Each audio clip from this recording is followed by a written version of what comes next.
देवी सज्जन, आज भारत की आशाओं में नया विश्वास जगा है। माननीय प्रधानमंत्री महोदय जी के असाधारण नेतृत्व में समूचा भारत आज बुलंदियों को छूने का आकांक्षी है। हमारे यशस्वी प्रधानमंत्री महोदय जी के अदम्य संकल्प और अटूट समर्पण की गूंज आज हर भारतवासी के दिल में है। इसी गूंज और आप सभी की तालियों की अनुगूंज पर आइए अब हम अत्यंत हर्ष और गर्व के साथ आग्रह करें हमारे सर्वप्रिय प्रधानमंत्री महोदय जी से कि वे अपनी अमृत वाणी से हम सभी को अभिभूत करने की कृपा करें। माननीय प्रधानमंत्री महोदय।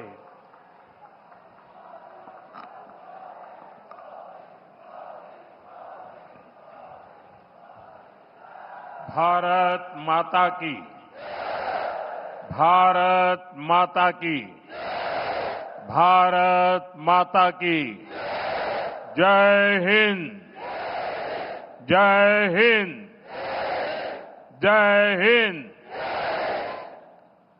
अरुणाचल प्रदेश के राज्यपाल श्रीमान के.टी. पटनायक जी,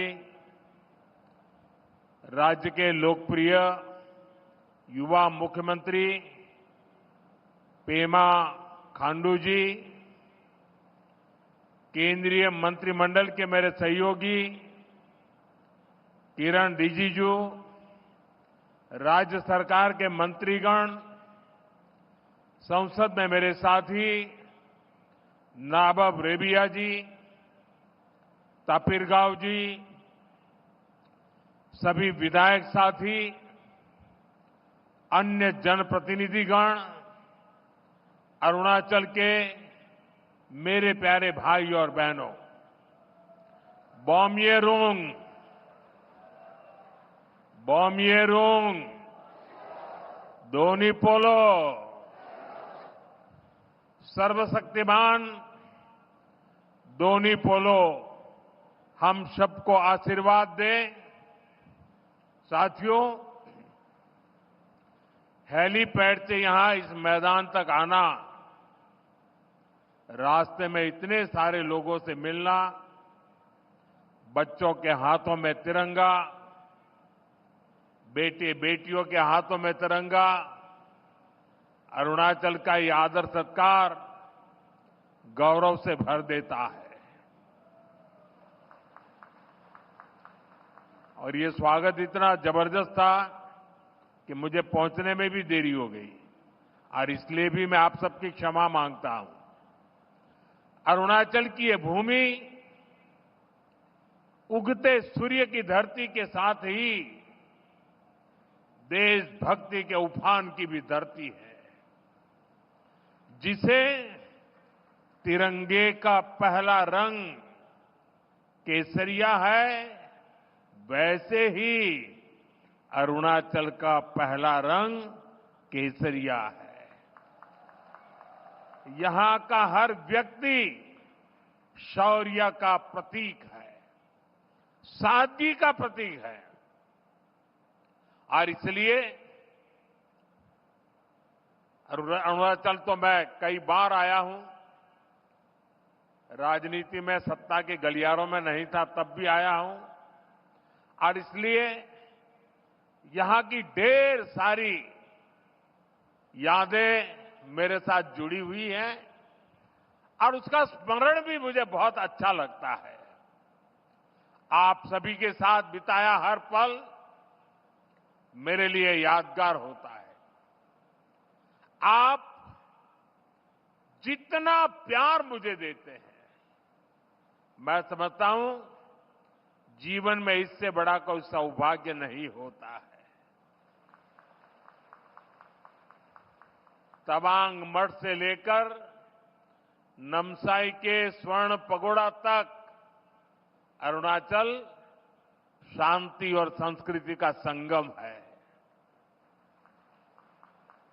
मां भारती का गौरव है। मैं इस पुण्य भूमि को श्रद्धापूर्वक प्रणाम करता हूं। साथियों, मेरा यहां आज अरुणाचल आना तीन वजहों से बहुत विशेष हो गया है। पहला तो ये कि आज नवरात्रि के पहले दिन मुझे ऐसे सुंदर पर्वतों के दर्शन करने का सौभाग्य मिला। नवरात्र में आज के दिन हम मां शैलपुत्री की पूजा करते हैं और शैलपुत्री वो प्रयागराज पर्वतराज हिमालय की ही बेटी है। दूसरी वजह ये कि आज से देश में नेक्स्ट जनरेशन जीएसटी रिफॉर्म्स लागू हुए हैं। जीएसटी बचत उत्सव की शुरुआत हुई है। त्योहारों के इस मौसम में जनता जनार्दन को ये डबल बोनांजा मिला है। और तीसरी वजह है आज के इस पावन दिन अरुणाचल में विकास के ये ढेर सारे नए प्रोजेक्ट्स। आज अरुणाचल प्रदेश को पावर, कनेक्टिविटी, टूरिज्म और हेल्थ सहित अनेक सेक्टर से जुड़े प्रोजेक्ट मिले हैं। ये बीजेपी की डबल इंजन सरकार के डबल बेनिफिट का बेहतरीन उदाहरण है। मैं अरुणाचल वासियों को इन प्रोजेक्ट्स की बहुत बहुत बधाई देता हूं। यहां मंच पर आने से पहले मुझे यहां छोटे मोटे सब व्यापारियों से बातचीत करने का अवसर मिला। उनकी दुकानों में उनके प्रोडक्ट्स देखने का अवसर मिला और उससे भी ज्यादा मैंने उनके उत्साह को अनुभव किया, उनके उमंग को अनुभव किया। और ये बचत उत्सव मैं देख रहा था कि वहां व्यापारियों में, भिन्न भिन्न भांति की चीजों का निर्माण करने वालों में और आज जनता जनार्दन के इतने विशाल रूप में मुझे साफ साफ नजर आ रहा है। साथियों, हमारे अरुणाचल प्रदेश में वैसे तो सूर्य की किरण सबसे पहले आती है, लेकिन दुर्भाग्य से यहां तेज विकास की किरणें पहुंचते पहुंचते कई दशक लग गए। मैं 2014 से पहले भी यहां कई बार आया हूं, आपके बीच रहा हूं। अरुणाचल को प्रकृति ने इतना कुछ दिया है। ये धरती, यहां के परिश्रमी लोग, यहां का सामर्थ्य, यहां इतना कुछ है। लेकिन तब जो लोग दिल्ली में बैठकर देश चलाते थे, उन्होंने अरुणाचल को हमेशा नजरअंदाज किया। कांग्रेस जैसे दल सोचते थे कि अरुणाचल में इतने कम लोग हैं, लोकसभा की 2 ही सीटें हैं, तो क्यों अरुणाचल पर ध्यान दिया जाए। कांग्रेस की सोच का अरुणाचल को, पूरे नॉर्थ ईस्ट को बहुत नुकसान हुआ। हमारा पूरा नॉर्थ ईस्ट विकास में बहुत पीछे छूट गया। साथियों, आपने जब 2014 में मुझे देश की सेवा का अवसर दिया, तो मैंने कांग्रेसी सोच से देश को मुक्ति दिलाने की ठान ली।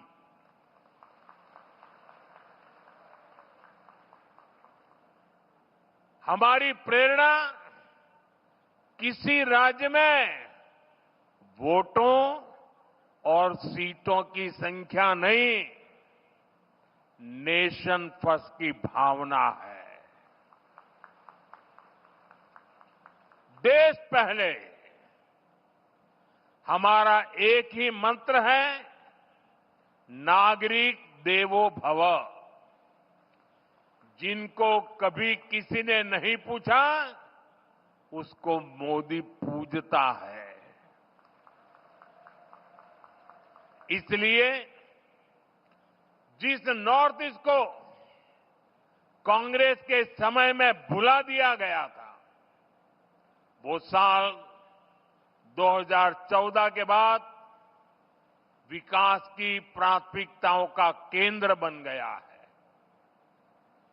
हमने पूरे नॉर्थ ईस्ट के विकास के लिए बजट कई गुना बढ़ाया।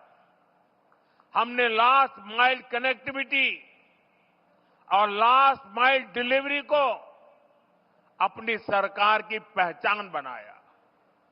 और इतना ही नहीं, हमने ये पक्का किया कि सरकार दिल्ली में बैठकर नहीं चलेगी। अफसरों को, मंत्रियों को ज्यादा से ज्यादा नॉर्थ ईस्ट आना होगा, यहां रात्रि मुकाम करना होगा। साथियों, कांग्रेस सरकार के समय में 2-3 महीने में एकाध बार कोई मंत्री नॉर्थ ईस्ट आता था। बीजेपी सरकार में अब तक 800 से ज्यादा बार केंद्रीय मंत्री नॉर्थ ईस्ट आ चुके हैं। और ऐसा नहीं है कि सिर्फ आए और चले गए। हमारे मंत्री आते हैं तो प्रयास रहता है कि वो दूर दराज के क्षेत्रों में जाए, जिलों में जाए, ब्लॉक में जाए। इतना ही नहीं, कम से कम एक रात रुक करके जाए। मैं खुद ही प्रधानमंत्री के तौर पर 70 से ज्यादा बार नॉर्थ ईस्ट आया हूं।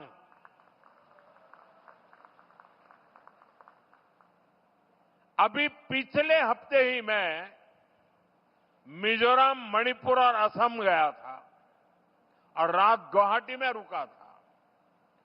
नॉर्थ ईस्ट मुझे दिल से पसंद है और इसलिए हमने दिल की दूरी भी मिटाई है, दिल्ली को आपके पास लेकर के आए हैं। साथियों, हम नॉर्थ ईस्ट के 8 राज्यों को अष्टलक्ष्मी के रूप में पूजते हैं। इसलिए इस क्षेत्र को विकास में पीछे नहीं देख सकते। यहां विकास के लिए केंद्र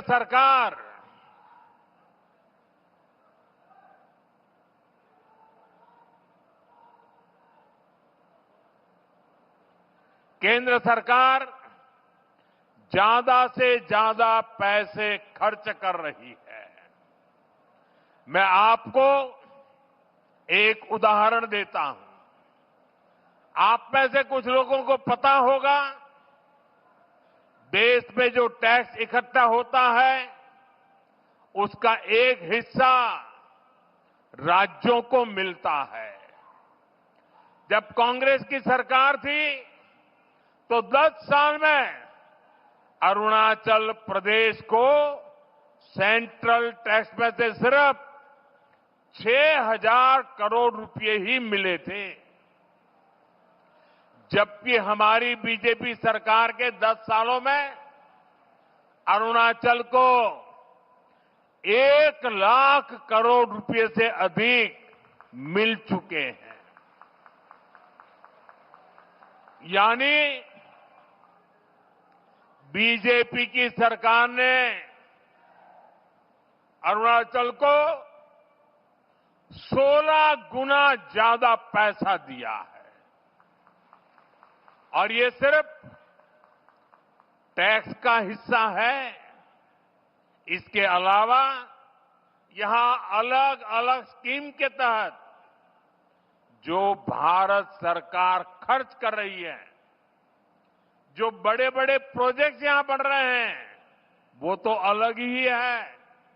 इसलिए आज आप अरुणाचल में इतना व्यापक, इतना तेज विकास होते देख रहे हैं। साथियों, जब नेक नियत से काम होता है, जब प्रयासों में ईमानदारी होती है, तो उसके नतीजे भी दिखते हैं। आज हमारा नॉर्थ ईस्ट देश के विकास की ड्राइविंग फोर्स बन रहा है और बहुत बड़ा फोकस यहां सुशासन पर है, गुड गवर्नेंस पर है। हमारी सरकार के लिए नागरिकों के हितों से बड़ा कुछ भी नहीं। आपका जीवन आसान बने और आसान बने, इसलिए ईज ऑफ लिविंग, आपको आने जाने में मुश्किल ना हो, इसलिए ईज ऑफ ट्रैवल, आपको इलाज में परेशानी ना हो, इसलिए ईज ऑफ मेडिकल ट्रीटमेंट, आपके बच्चों को पढ़ाई में दिक्कत ना हो, इसलिए ईज ऑफ एजुकेशन, आपको व्यापार कारोबार में परेशानी ना हो, इसलिए ईज ऑफ डूइंग बिजनेस। इन सारे लक्ष्यों को लेकर यहां डबल इंजन की बीजेपी सरकार काम कर रही है। जिन इलाकों में पहले कोई सड़कों की सोच भी नहीं सकता था, आज वहां अच्छे हाईवे बन रहे हैं। सेला टनल जैसा इंफ्रास्ट्रक्चर कुछ साल पहले तक ये सोचना भी असंभव था, लेकिन आज सेला टनल अरुणाचल की पहचान बन चुकी है। साथियों, केंद्र सरकार का प्रयास है कि अरुणाचल सहित नॉर्थ ईस्ट के दूर दराज के इलाकों में हेलीपोर्ट बने, इसलिए इन क्षेत्रों को उड़ान स्कीम से जोड़ा गया है। यहां जो होलोंगी एयरपोर्ट है, वहां भी नई टर्मिनल बिल्डिंग बन चुकी है। अब यहां से सीधे दिल्ली को फ्लाइट मिलती है। इससे आम पैसेंजर्स को, स्टूडेंट्स को, टूरिस्ट को तो फायदा होता ही है, यहां के किसानों और छोटे उद्योगों को भी लाभ हो रहा है। यहां से देश के बड़े बाजारों तक फल सब्जियां पहुंचाना, अपनी उपज पहुंचाना अब और आसान हो गया है। साथियों, हम सभी 2047 तक अपने देश को विकसित बनाने के लक्ष्य को लेकर चल रहे हैं और भारत तभी विकसित होगा जब देश का हर राज्य विकसित होगा। भारत तभी विकसित होगा जब देश का राज्य राष्ट्र के लक्ष्यों के साथ कंधे से कंधा मिलाकर चलेगा। मुझे खुशी है कि देश के बड़े लक्ष्यों को पूरा करने में नॉर्थ ईस्ट बहुत बड़ी भूमिका निभा रहा है। पावर सेक्टर इसका बेहतरीन उदाहरण है। भारत ने 2030 तक 500 गीगावाट बिजली, 500 गीगावाट बिजली गैर परंपरागत स्रोतों से पैदा करने का लक्ष्य रखा है। ये लक्ष्य सोलर पावर, विंड एनर्जी, पानी से बिजली बनाकर पूरा किया जाएगा। हमारा अरुणाचल प्रदेश इसमें देश के साथ कदम ताल करते हुए चल रहा है। आज जिन 2 पावर प्रोजेक्ट्स का शिलान्यास किया गया है, वो पावर प्रोड्यूसर के रूप में अरुणाचल की स्थिति को और मजबूत करेंगे।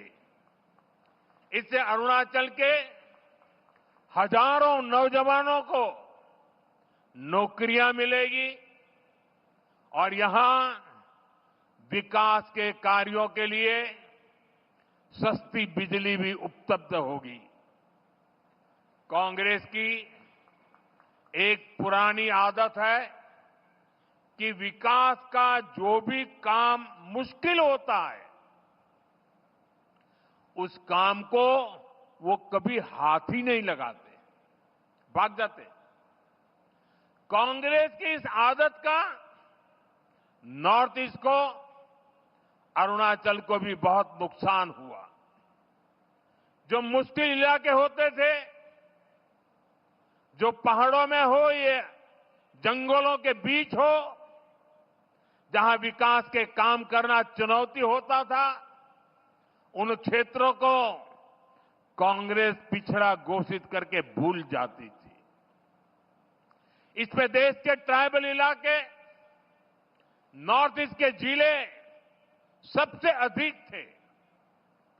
जो बॉर्डर से सटे गांव थे, उनको देश के लास्ट विलेज कहकर कांग्रेस अपना पल्ला झाड़ लेती थी और ऐसा करके कांग्रेस अपनी नाकामियों को छुपा ले जाती थी।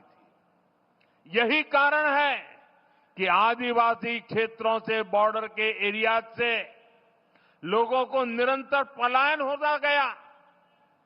साथियों, हमारी सरकार ने, बीजेपी ने इस अप्रोच को भी बदल दिया।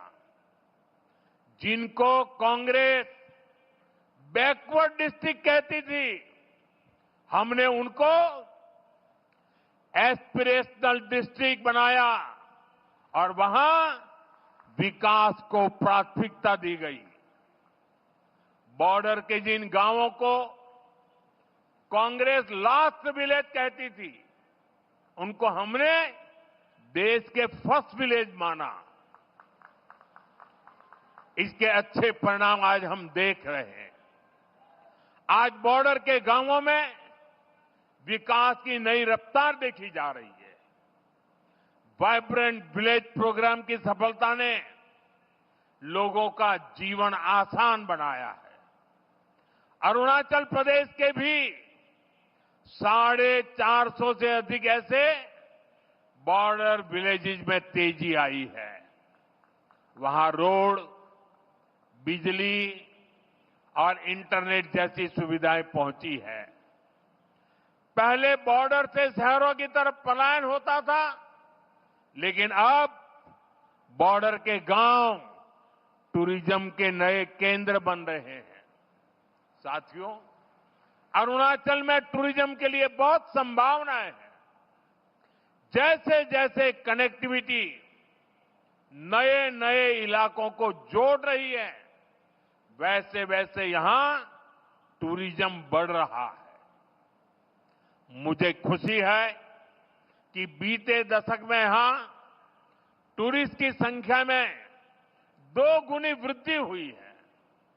लेकिन अरुणाचल का सामर्थ्य नेचर और कल्चर से जुड़े टूरिज्म से भी कहीं ज्यादा है।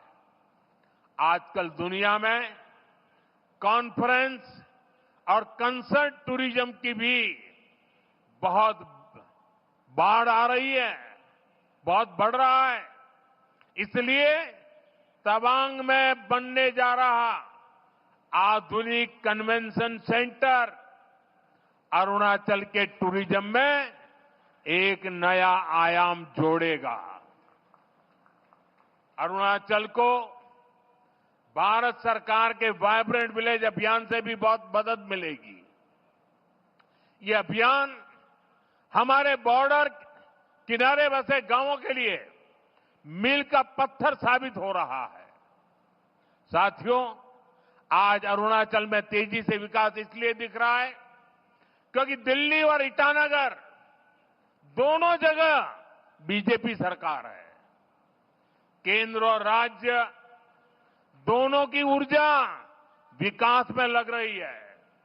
अब जैसे यहां कैंसर इंस्टीट्यूट का काम शुरू हुआ है, यहां मेडिकल कॉलेज बन रहे हैं, आयुष्मान स्कीम से यहां अनेक साथियों को मुफ्त इलाज मिल रहा है। ये केंद्र और राज्य के डबल इंजन से संभव हो पा रहा है। साथियों, डबल इंजन सरकार के प्रयासों से ही अरुणाचल अब कृषि और बागवानी में आगे बढ़ रहा है। यहां के कीवी, संतरे, इलायची, पाइनएप्पल अरुणाचल को नई पहचान दे रहे हैं।